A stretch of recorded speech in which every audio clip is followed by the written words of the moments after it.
Il existe des dossiers que l'histoire n'a jamais réussi à classer. Pas parce qu'ils sont faux, mais parce qu'ils sont trop dérangeants. Un carnet, écrit dans les années 1920, par un homme inconnu du grand public, un professeur, discret, malade, silencieux, Paul Amadeus Dienach.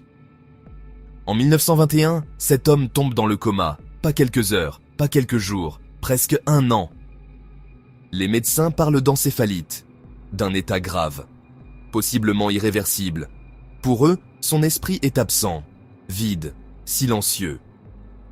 Mais selon son propre témoignage, son esprit n'était pas endormi. Il affirme s'être réveillé, pas en 1921, mais dans le futur. Et c'est là que commence l'un des dossiers les plus troublants du XXe siècle. Quelques années plus tard, Dienach s'installe en Grèce. Affaibli, fragile, mais lucide, il devient professeur particulier pour un étudiant nommé Georgios Papachatzis. Avant sa mort, il lui confie quelque chose, pas un objet de valeur, pas un secret politique, un manuscrit. Des centaines de pages, écrites à la main, en allemand, un journal, mais pas un journal ordinaire. À l'intérieur, Dienach raconte en détail ce qu'il dit avoir vécu pendant son coma. Pas des rêves, pas des hallucinations floues, une vie entière, dans un autre temps. Au début, son élève pense à un délire, à une maladie, à une confusion neurologique, mais en lisant, il commence à douter. Parce que les descriptions sont précises, structurées, cohérentes, trop cohérentes pour un simple rêve. Dienach ne parle pas de son époque. Il décrit une civilisation future, une société transformée, un monde radicalement différent. Et surtout, il affirme une chose, troublante, glaciale. Je n'étais pas moi. Selon ses écrits, son esprit se serait retrouvé dans le corps d'un homme du futur, un certain Andreas Norsam. Autrement dit, pendant que son corps était plongé dans le coma en 1921, sa conscience aurait vécu ailleurs, pendant des années. Et c'est précisément là que l'affaire devient dérangeante, parce que son récit n'a jamais été publié de son vivant. Le manuscrit est resté caché, pendant des années, dans l'ombre, jusqu'à ce que son élève décide, bien plus tard, de le traduire et de le révéler. Mais une question obsède encore les historiens, les chercheurs et les lecteurs. Pourquoi un professeur discret, sans notoriété, aurait-il inventé un récit aussi détaillé, sans jamais chercher la gloire? Et surtout, pourquoi ce manuscrit contient-il des descriptions qui semblent étrangement structurées, logiques et chronologiques, comme un véritable témoignage? Ce dossier ne parle pas seulement d'un coma, il parle d'une conscience déplacée, d'un journal impossible et d'un mystère que personne n'a jamais réussi à expliquer complètement. Lorsque son élève commence à traduire le manuscrit, il ne découvre pas un récit confus, ni des fragments incohérents, mais une chronologie, précise, structurée, presque méthodique. Dienach ne décrit pas un rêve, il décrit une continuité, une existence complète, avec des souvenirs, des conversations, des lieux, des règles sociales. Selon ses écrits, après son coma, sa conscience ne se serait pas réveillée en Autriche, mais dans le corps d'un homme vivant dans un futur lointain. Un homme nommé Andreas Norsam. Un détail frappe immédiatement son élève. Dienach ne parle jamais comme un voyageur émerveillé. Il parle comme quelqu'un désorienté, confus, perdu dans une vie qui n'est pas la sienne. Il écrit qu'il comprenait la langue, mais ne comprenait pas le monde. Les objets, les comportements, les structures sociales, tout lui semblait familier et pourtant profondément différent. Et surtout, il insiste sur un point crucial. Il n'avait aucun contrôle sur le corps qu'il habitait. Il observait, il ressentait, il percevait, mais il n'était pas lui. Dans ses notes, il décrit cette expérience comme une forme de transfert de conscience involontaire, pas un choix, pas une expérience volontaire, mais un phénomène subi. Les jours passent, puis les mois, et selon son journal, les années aussi. Car ce qui rend son témoignage encore plus dérangeant, c'est la durée. Dienach affirme avoir vécu plusieurs années dans cette autre époque avant de revenir à son corps en 1921. Autrement dit, pendant que son corps était plongé dans le coma, sa conscience aurait vécu une autre vie entière. Pour son élève, une question devient inévitable. Comment un homme malade, isolé et sans accès à des connaissances futuristes, a-t-il pu rédiger un récit aussi détaillé? Car le journal ne se contente pas de raconter une sensation. Il décrit une organisation sociale, une structure mondiale, une évolution progressive de l'humanité. Il parle d'un monde transformé après des crises majeures, d'une humanité unifiée, d'une disparition progressive des conflits nationaux, mais toujours avec un ton froid, observateur, jamais sensationnaliste. Et c'est précisément ce ton qui intrigue les chercheurs modernes, parce qu'un délire est souvent chaotique, un rêve est souvent fragmenté, mais ici, le récit est cohérent du début à la fin. Autre élément troublant, le style d'écriture. Dienach écrit comme un professeur, avec rigueur, avec analyse, avec distance, comme s'il documentait une expérience réelle. Son élève, Georgios Papachatsis, ne publie pas immédiatement le journal. Il hésite. Longtemps. Très longtemps. Car publier un tel document au début du XXe siècle aurait signifié une chose, la destruction immédiate de sa crédibilité académique. Il décide donc de conserver le manuscrit, en privé, en silence, pendant des années. Et plus il relit les pages, plus un détail le perturbe. Un détail que peu de lecteurs remarquent au premier regard. Dienach ne cherche jamais à convaincre, il ne dit pas « croyez-moi », il écrit simplement « voici ce que j'ai vécu ». Ce ton neutre, presque clinique, donne au manuscrit une dimension étrange. Ni mystique, ni religieuse, ni sensationnaliste, mais documentaire. Et c'est précisément cette sobriété qui transforme le dossier Dienach en mystère historique crédible, plutôt qu'en simple récit fantastique. Cependant, un autre élément commence à inquiéter son élève, un élément encore plus dérangeant.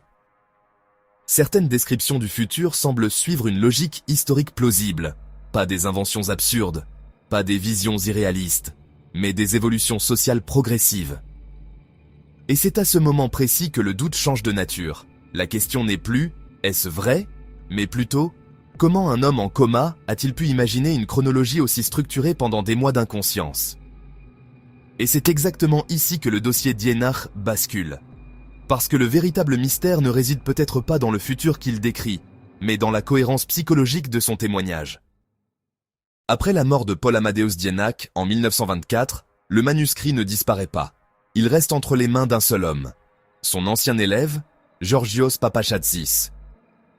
À cette époque, Papachatsis n'est pas un écrivain, ni un éditeur, ni un chercheur en phénomènes étranges.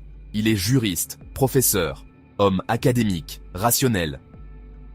Et pourtant, pendant des années, il garde le manuscrit en silence, sans le publier, sans le montrer au grand public, sans en parler ouvertement dans les milieux universitaires.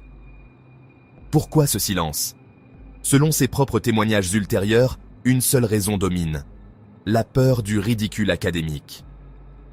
Car le manuscrit original est écrit en allemand, dense, complexe, rempli de descriptions longues et analytiques. Papachatsis entreprend alors un travail discret, la traduction intégrale du journal. Ce processus dure des années, pas par manque de compétences, mais par prudence.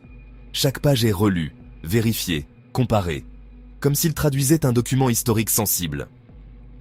Les années passent, puis les décennies, et pendant tout ce temps, le manuscrit de Dienach reste invisible pour le monde.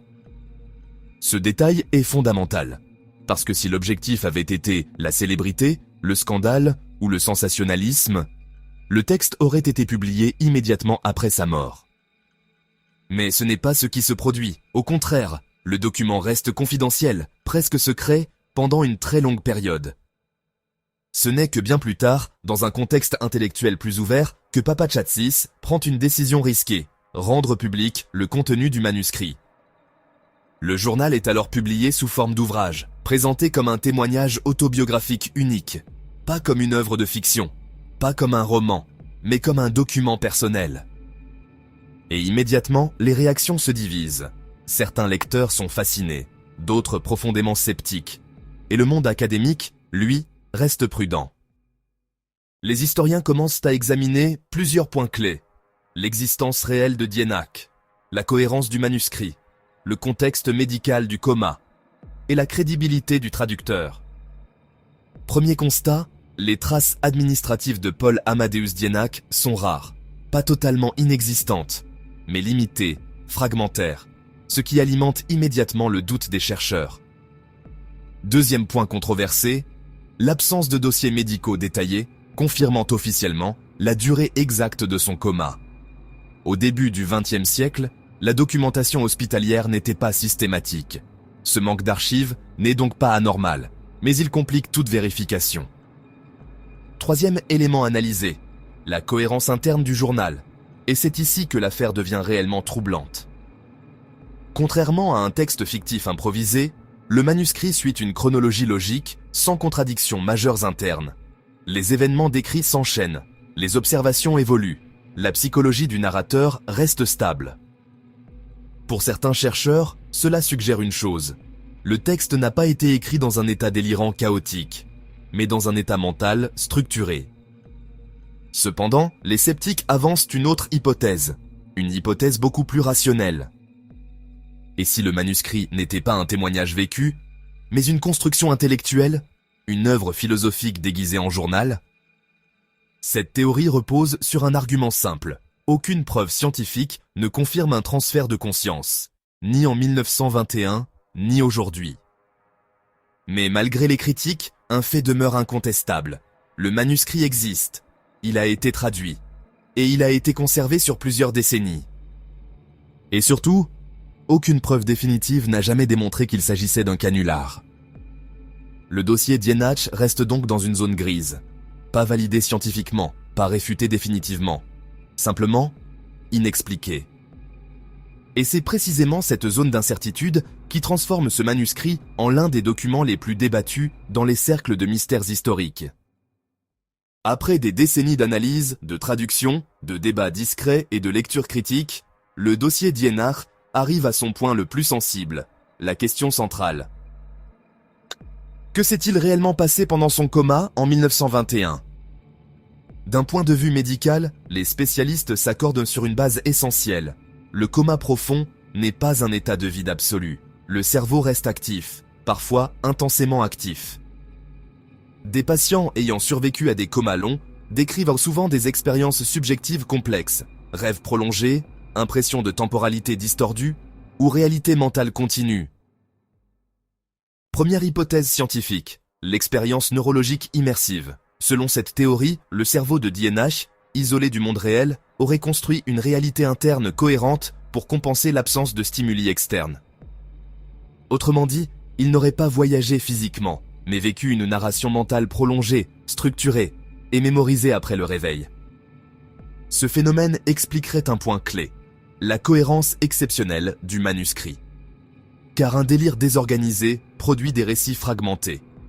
Mais une simulation mentale longue peut produire une continuité narrative logique. Deuxième hypothèse, la construction intellectuelle post-coma. Certains chercheurs pensent que Dienach aurait progressivement reconstruit un récit après son réveil, en mêlant souvenirs, réflexions philosophiques et imagination rationnelle. Dans ce scénario, le journal ne serait pas un mensonge, mais une interprétation personnelle d'une expérience neurologique réelle. Troisième hypothèse, plus sceptique, le canular involontaire ou littéraire. Mais cette théorie rencontre une difficulté majeure. Dienach n'a jamais publié le texte lui-même, il ne l'a jamais promu, il n'en a tiré aucun bénéfice. Et surtout, le manuscrit a été conservé pendant des années avant toute publication.